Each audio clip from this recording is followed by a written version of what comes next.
নমস্কাৰ লুইতপৰীয়া বিচাৰ দৃষ্টিলৈ স্বাগতম। শব্দ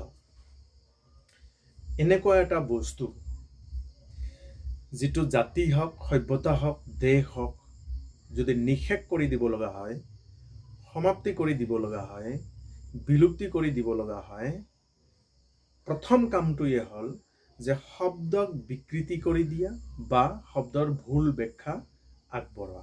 তেতিয়া সেই সমাজৰ ব্যক্তিৰ দ্বাৰা সমাজ এখন বিলুপ্তি বা বিকৃতি বা সমাপ্তি সম্ভৱ। ঠিক তেনেকৈ আজি এক শব্দৰ ওপৰত আমি আলোচনা কৰোঁ আৰু এই শব্দ হ'ল ধৰ্ম। যে প্ৰথমতে আমি চাওঁ যে এই ধৰ্ম শব্দ ক'ৰ পৰা আহিল। যে ধৰ্ম শব্দটো হ'ল সংস্কৃত ভাষাৰ শব্দ আৰু এই ধৰ্ম শব্দ ধৃ ধাতুৰ পৰা অহা, যাৰ অৰ্থ হ'ল ধাৰণ কৰা। তাৰ পিছৰ পৰ্যায়ত আমি চাওঁ যে ব্যক্তি, সমষ্টি, প্ৰকৃতি, পৰমেষ্ঠি।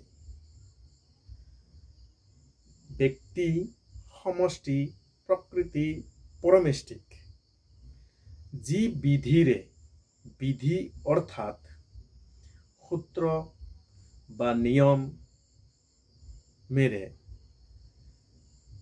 ধাৰণ, পোষণ, পালন, ৰক্ষণ কৰিব পাৰে। এই যে ধাৰণ, পোষণ, পালন, ৰক্ষণ কাক? ব্যক্তি, সমষ্টি, প্ৰকৃতি, পৰমেষ্ঠিক কৰিব পাৰে। সেয়াই হ'ল ধৰ্ম আৰু তাকে ধৰ্ম বুলি কোৱা হয়। ধাৰয়তে ইতি ধৰ্মঃ। এতিয়া ধৰ্মৰ 10টা লক্ষণ যে ধৃতি, ক্ষমা, দমস্তয়, শচীন্দ্ৰিয় নিগ্ৰহধি বিদ্যা, সত্যম, ক্ৰোধ, দশকং ধৰ্ম লক্ষণম। এটা মনুস্মৃতি উল্লেখ আছে এই ধৰ্মৰ 10টা লক্ষণ। এতিয়া এই ধৰ্মৰ 10টা লক্ষণ কি কি এবাৰ চাওঁ।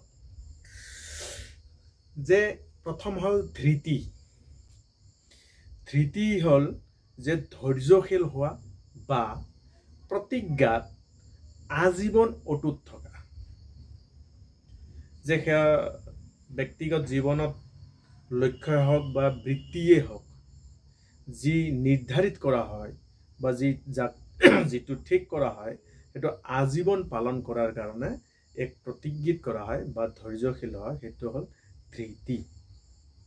2 নম্বৰ ক্ষমা হ'ল দয়াৰ আচৰণ কৰা।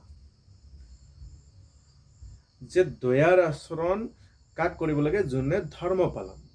দয়াৰ আচৰণ ক্ষমা। 3 দম। দম হ'ল মনক নিয়ন্ত্ৰণ কৰা। যে নিজৰ মনক নিয়ন্ত্ৰণত ৰখা বা নিয়ন্ত্ৰণ কৰা, সেইটো হ'ল 3 নম্বৰ দম। 4 নম্বৰ অস্তেয়। অস্তেয় হ'ল চুৰ নকৰা। আমি সকলোৱে জানো চুৰ নকৰা। 5 নম্বৰ শৌচ, পবিত্ৰ থকা। আমি সকলোৱে জানো পবিত্ৰ থাকিব লাগে। যে 6 নম্বৰ হ'ল ইন্দ্ৰিয় নিগ্ৰহ। ইন্দ্ৰিয় নিগ্ৰহ হ'ল যে প্ৰবৃত্তি যি আছে আমাৰ, প্ৰবৃত্তিক শাসনত ৰখা, যে নিজৰ নিয়ন্ত্ৰণত ৰখা, নিজৰ অধীনত ৰখা, এইটো হ'ল ইন্দ্ৰিয় নিগ্ৰহ। তাৰপিছত 7 নম্বৰ ধী। ধী হ'ল মেধাৰ অধিকাৰী হোৱা, অৰ্থাৎ জ্ঞান। আমি যিটো কামত লাগো বা যিটো বস্তু আমাৰ যি লক্ষ্য আছে, আমাৰ যি উদ্দেশ্য, সেইটোৰ ওপৰত বা আমাৰ নিজৰ ব্যক্তিগত জীৱনত সেইটো বৃত্তিয়ে হওক বা প্ৰফেশ্যনে হওক, সেইটোৰ জ্ঞানৰ অধিকাৰী হোৱা বা সেইটো বিষয়ৰ ওপৰত পাৰদৰ্শিতা থকা, এটা হ'ল ধী। 8 নম্বৰ হ'ল বিদ্যা। বিদ্যা হ'ল অধ্যয়নশীল।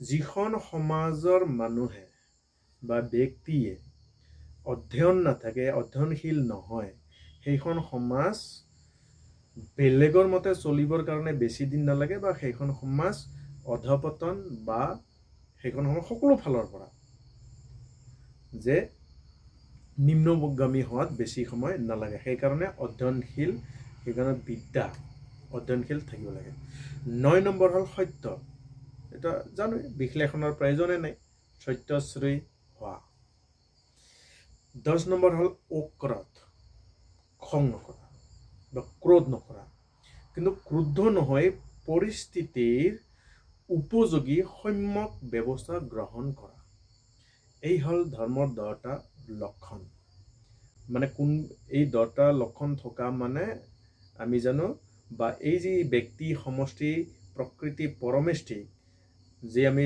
ধাৰণ পোষণ পালন ৰক্ষণৰ যে আচৰণৰ মাধ্যমেৰে যদি আমি কৰো বা যোনে কৰে সেই ব্যক্তিজনক ধাৰ্মিক বুলি কোৱা হয় আৰু যোনে নকৰে সেই ব্যক্তিজনক অধাৰ্মিক বুলি কোৱা হয় ইয়াত কিন্তু পূজা পাতলৰ কথা কিন্তু অহা নাই যে এইখিনি কাম যে আমাৰ ব্যক্তি সমষ্টি প্ৰকৃতি পৰমেষ্টি যাৰ দ্বাৰা ধাৰণ পোষণ পালন ৰক্ষণ অন্তিম ৰক্ষণ আটাইতকৈ গুৰুত্বপূৰ্ণ আমাৰ সনাতন সমাজে এই ৰক্ষণৰ কাম এৰি দিছে হ'ব তেওঁকে ধাৰ্মিক বুলি কোৱা হয় এটা ব্যক্তি সমাজ প্ৰকৃতি আমি জানো চৰাচৰ জগত প্ৰকৃতি জীৱ জন্তু গছ গছনি উদ্ভিদ সকলোকে মিলি পেলাই প্ৰকৃতি আৰু পৰমেষ্টি যেটো অন্তৰিক্ষ বিশ্ব ব্ৰহ্মাণ্ড সেই বিশ্ব ব্ৰহ্মাণ্ডৰ কথা আমি চিন্তন কৰিব লাগিব কাৰণ যদি বিশ্ব ব্ৰহ্মাণ্ডৰ যদি ভাৰসাম্য হেৰাই পেলাই তেতিয়ালে এই পৃথিৱীটো জীৱ জীয়াই থকা সম্ভৱ নহয় আৰু এই কেইটা লক্ষণ বা এই অৰ্থৰ দ্বাৰাই যে আমি গোটেই যে চাৰি যে বিন্দু আছে ব্যক্তি সমষ্টি প্ৰকৃতি পৰমেষ্টিক যে আমি ধাৰণ কৰি ৰখা এটা ধাৰণ কৰি ৰাখিব লগা হলে ইয়াত পোষণ পালন আৰু ৰক্ষণৰ আৱশ্যক আছে যে আমি কৰিব পাৰো বা কৰাকে যি নীতি নিয়ম যি নিৰ্ধাৰণ আছে ইয়াকে ধৰ্ম বুলি কোৱা হয় নমস্কাৰ ভাৰত মাতা কি জয়